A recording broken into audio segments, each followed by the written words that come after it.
Welcome back, everybody, to 31 2000s horror movies for Halloween, where I'm counting down my favorite horror movies from the year 2000 to 2009.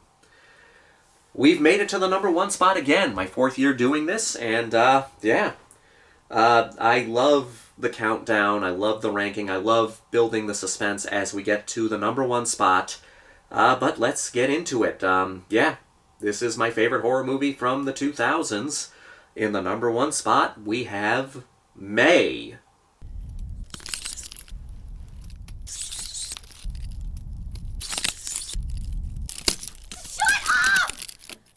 Yeah, this is my favorite horror movie from the early 2000s, Lucky McGee's May. I just absolutely adore this film. I adore the story.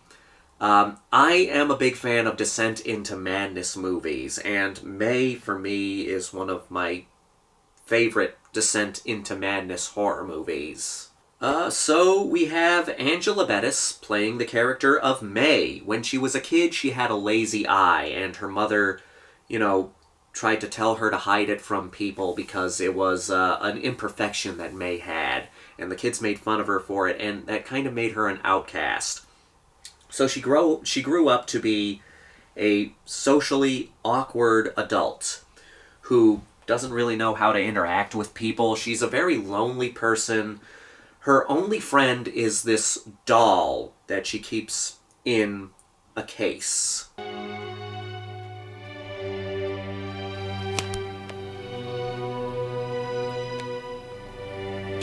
Thanks for the advice, doll.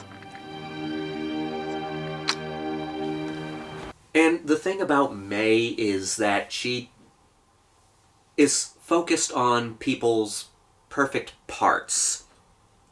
In May's mind, because of how she was treated when she was a kid, she sees parts of people as perfect. Like, she'll be obsessed with someone's neck. She'll be obsessed with someone's arms. She'll be obsessed with someone's legs. I'm a leg man myself, but I don't go nearly as far as she does. And it's this weird thing in her brain where she's just like, again, she becomes obsessed with people's perfect body parts. You have really beautiful legs. I thought they were gams. Gams, stems, wheels, whatever. But May is a very lonely person, and she clearly has some mental problems because she doesn't know how to act around certain people.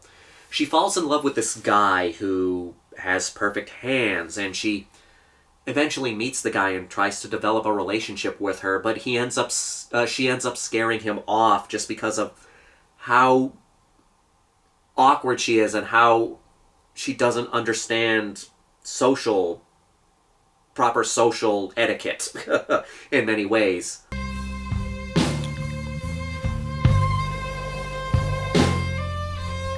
Oh, God damn it!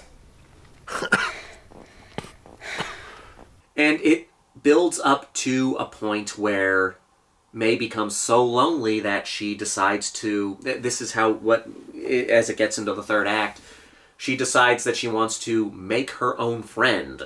And she's going to make her own friend by using the perfect body parts of certain people.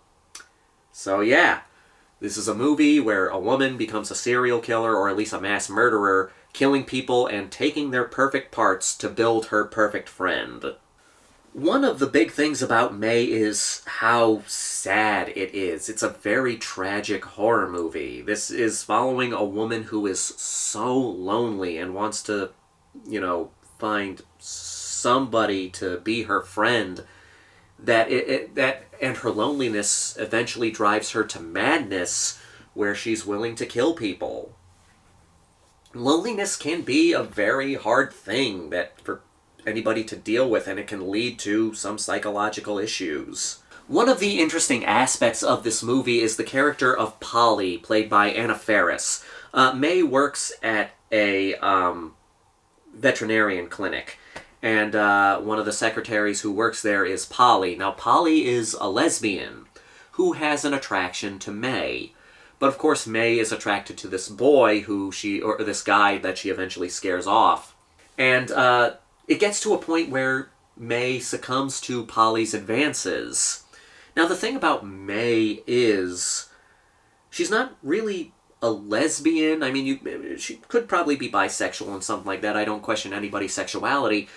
But the thing about May is she's just so desperate for someone to pay attention to her because she's so lonely that when Polly makes her advances, May succumbs to them. So, I mean, who knows? May could be a lesbian. She could be bisexual, but you don't really know because she's doing this because of her loneliness. So yeah, she's diving in. She gets into this new sexuality because she's so lonely, because she wants someone to pay attention to her.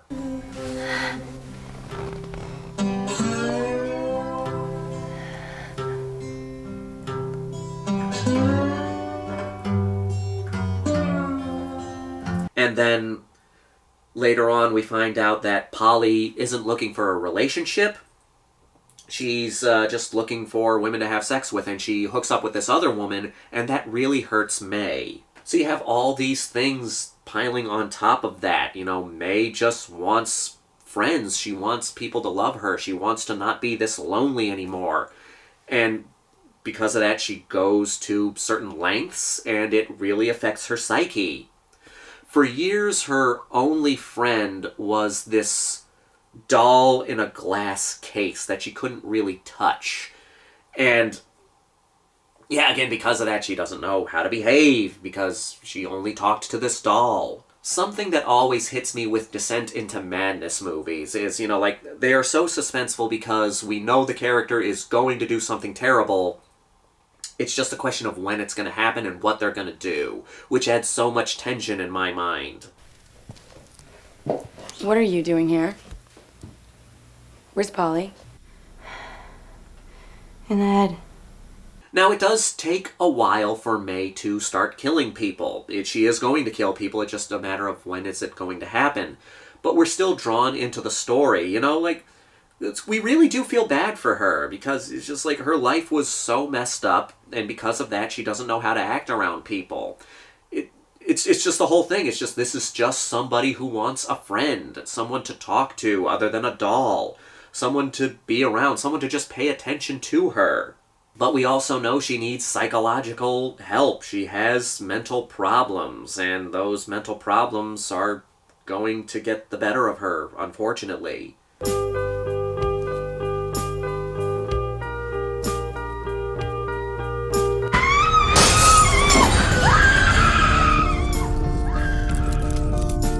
And then, of course, it eventually gets to the point where May goes on her killing spree, and it's scary and tragic at the same time, because we are rooting for her in a way. It's like, oh god, we wish you could find a friend, but then she's like, okay, you're going down this bad path, so you're never going to get the life you want, and you're gonna be held accountable for these actions, because you are doing horrible things. But yeah. So yeah, May. This is my favorite 2000s horror movie. I absolutely love this film. It would definitely. It's not only my favorite 2000s horror movie. I would put it in my top 30 favorite horror movies of all time. Yeah, I absolutely love this movie. So yeah, if you haven't seen it, I would highly recommend it. Just be prepared for a very sad horror movie. It's a very good horror movie, but it is a very sad horror movie. And yeah, May. My favorite horror movie from the early 2000s. How is that? Beautiful.